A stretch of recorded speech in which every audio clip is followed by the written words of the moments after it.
Fala galera, Maurício Rocha aqui, bem-vindo ao nosso podcast. Esse é o primeiro episódio desse podcast, estou muito feliz de compartilhar com você essa palavra. E hoje nós vamos falar sobre como lidar com as perdas. Fique comigo até o final, não se esqueça de se inscrever, comentar e se essa palavra falar no seu coração, compartilhe com alguém. Vamos lá!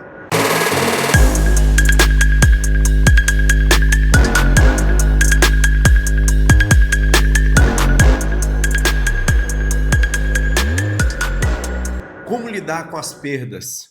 Essa é uma pergunta que nós precisamos responder. Jesus trata em Lucas capítulo 15, e eu considero como o capítulo das perdas. Ele fala sobre a ovelha perdida, a dracma perdida e o filho pródigo. Mas é sobre a dracma perdida que eu quero falar com você nesse momento. Lucas 15:8 diz: ou ainda, qual é a mulher que, possuindo 10 dracmas e perdendo uma delas, não acende a candeia, varre a casa e procura diligentemente até encontrá-la? As perdas são circunstâncias que alcançam todas as classes sociais. As dracmas eram moedas de joias ou de enfeites femininos, mas elas também faziam uma classificação social. As dracmas de ouro, as dracmas de prata, de bronze e de latão. Então, de acordo com a posse, de acordo com a classe social, essas dracmas faziam uma representação nos enfeites das mulheres. O fato de Jesus não ter dado a origem ou o material dessa dracma traz uma mensagem para mim e para você, que as perdas, indistintamente, independente da classe social, estão inerentes a cada um de nós. As perdas não respeitam classes sociais e você precisa responder a como lidar com essas perdas. Essa é algo que nós precisamos aprender, o que Jesus ensina a respeito da postura dessa mulher vai trazer chaves para mim e para você a respeito de como lidar com isso. Não se conformar com as perdas. Essa é a primeira coisa que nós podemos aprender. Essa é a primeira chave que eu posso inferir desse texto. Essa mulher tinha 10 dracmas, perdeu apenas uma, e aí muitos poderiam dizer, puxa, mas ela ainda tem 9. Talvez você tenha algumas perdas da tua vida que você fala, puxa, mas eu tenho tanto mais, eu posso seguir em frente, vida que segue.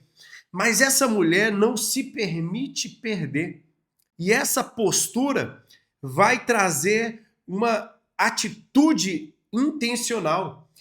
É algo que nós precisamos ter em consciência. Eu não posso me acostumar com as perdas. Esse não é o propósito de Deus para você. Esse não é o plano de Deus. Deus não tem plano de te fazer perder. Deus não tem plano de te levar a perdas. As perdas, através de erros que nós cometemos, de circunstâncias que nos advém, ou mesmo uma ação maligna que tenta trazer para nós prejuízos e perdas. A primeira chave que eu aprendo é não se conformar com as perdas. Às vezes você está se conformando com perdas e isso leva a um efeito de cadeias de perdas na sua vida. Porque quem despreza uma perda vai ter a segunda. Quem despreza a segunda vai ter a terceira, até chegar ao ponto de você não ter mais. E o que tem levado muitas pessoas a grandes perdas é desprezar as pequenas perdas. Ninguém perde grande quantidade sem antes ter perdido pequenas partes. E essa postura que nós acabamos de ver em Lucas capítulo 15 é uma postura de intencionalidade, de não se conformar com pequenas perdas, não desprezar as perdas. E algo tão importante também dentro dessa chave é: eu não preciso perder para valorizar. Eu preciso valorizar para não perder. Nós temos por aí um jargão que as pessoas só valorizam quando perdem. Você não precisa perder para valorizar. Você precisa valorizar para não perder. Valorize quem está do seu lado, as pessoas que são importantes. Valorize a sua família.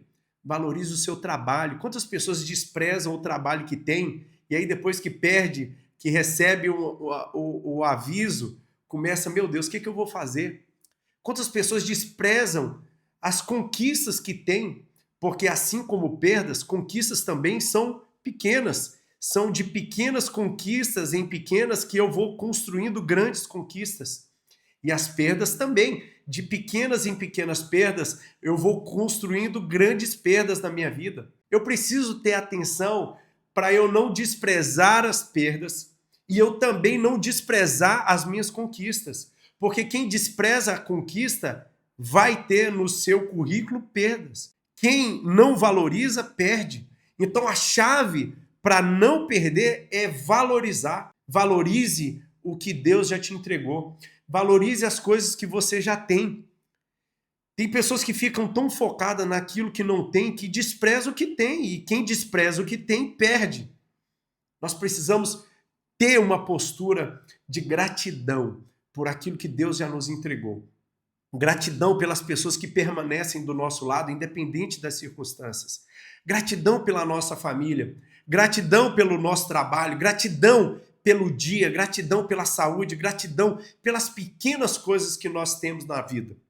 A segunda chave que eu aprendo com essa mulher, ela acendeu a luz. Acender a luz é uma atitude simbólica, mas que traz grande reflexão a respeito do que é essa luz. A primeira coisa que eu posso dizer dessa atitude de acender a luz, do que representa essa atitude é: busque clareza com as coisas que te levaram às perdas. Toda perda tem uma origem.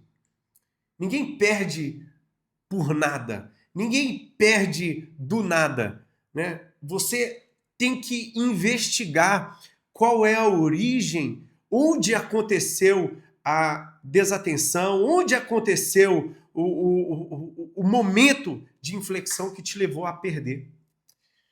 Apocalipse capítulo 2, a palavra diz: lembre de onde você caiu. Toda queda, como toda perda, tem uma origem. E se você identificar a origem, você identifica o comportamento. E se você identifica o comportamento que te levou à perda, você pode fazer o que o versículo diz: arrependimento. Lembra de onde você caiu e se arrependa. A perda, ela exige de nós uma postura de arrependimento. E o que é arrependimento? É uma mudança de mente, é uma mudança de mentalidade. Para eu estancar a perda na minha vida, eu preciso mudar a minha maneira de lidar com essas coisas. Lidar com essas circunstâncias que eu estou perdendo, que eu estou deixando sair da minha vida, que eu estou desprezando, que eu estou desvalorizando. Mudar a minha maneira de pensar é colocar as coisas importantes no seu devido lugar. Mudar a minha mentalidade é ver além daquilo que eu estou vendo. É ver sobre um olhar circunstancial. Então, quando eu busco a clareza, eu vou encontrar a atitude que me levou a perder.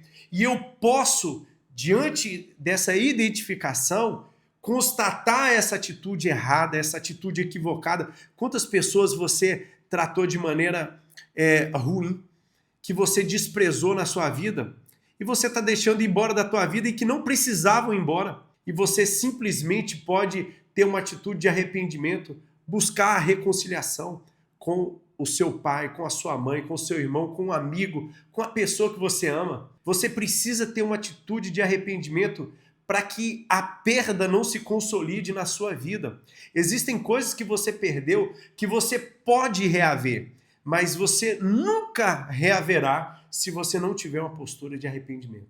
A segunda simbologia do acender a luz é trazer Jesus para a tua vida. Em João, no capítulo 8, versículo 12, Jesus diz: eu sou a luz do mundo, e quem anda em mim não anda em trevas. Sabe, imagina a noite na sua casa, a luz, todas as luzes apagadas, aquele blackout na tua casa, e você se levanta para procurar alguma coisa, toca no interruptor, ele não acende a luz e você tem que sair na escuridão. Você mesmo conhecendo aquele ambiente, você se esbarra em coisas que estão ali, que você lidar todos os dias. Quando você anda uma vida de escuridão, sem Jesus na tua vida, você se esbarra em coisas que são familiares para você. Você entra em colisão com pessoas que estão no seu dia a dia, que você nem deveria estar em colisão. Quantos conflitos estão acontecendo hoje em famílias, em relacionamento, em amizade? Sabe por quê? Porque você está vivendo uma vida de escuridão, sem a presença de Jesus. Jesus disse, eu sou a luz do mundo. E se você andar em mim, você não vai andar em trevas. E quando Jesus está na sua vida, quando você acende essa luz, você tem direção, você sabe para onde ir, você sabe onde estão os obstáculos, você consegue desviar das coisas que poderiam te levar a um tropeço. Isso é trazer Jesus para a tua vida, permitir com que ele direcione a sua vida.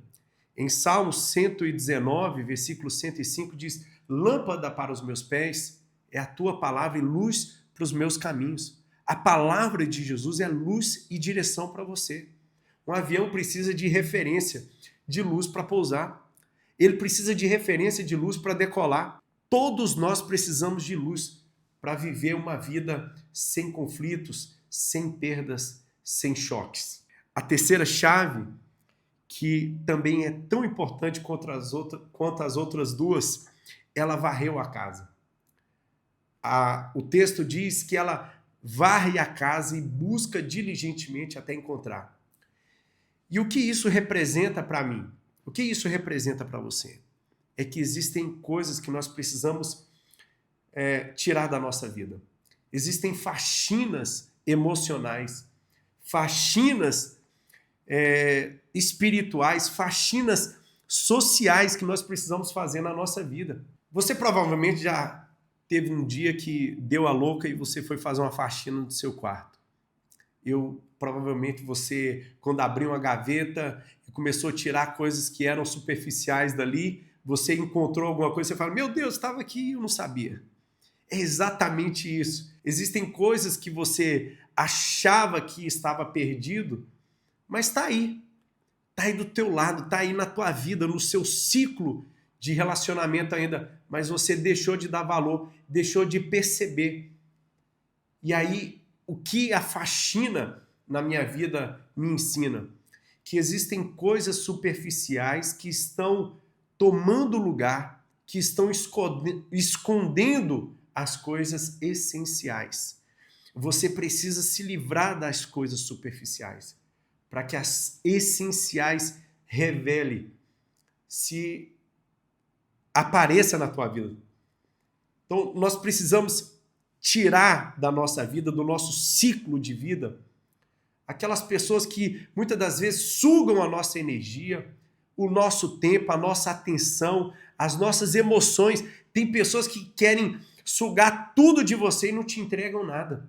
São relacionamentos que hoje o mundo chama de tóxicos, mas eu digo que são relacionamentos superficiais, são relacionamentos lixo que você precisa arrancar da tua vida, que você precisa deixar ir, porque são coisas que estão sugando a sua energia, o seu tempo, a sua dedicação, a sua atenção, a sua força, e estão privando você de ver aquilo que realmente é essencial. Quantas amizades que não te fazem bem tá tomando o teu tempo, tá te levando para lugares que você não deveria estar.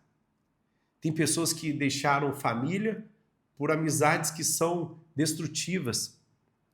Tem pessoas que estão em relacionamentos, que são relacionamentos abusivos, são relacionamentos que estão tirando a sua alegria, tirando o sorriso do seu rosto, tá tirando a sua paz. E você precisa deixar sair da sua vida.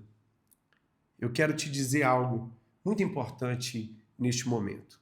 E eu carrego comigo que aquilo que não me faz bem não vai me fazer falta. Lembre disso. Aquilo que não faz bem para você não vai te fazer falta. Deus abençoe. Até o próximo.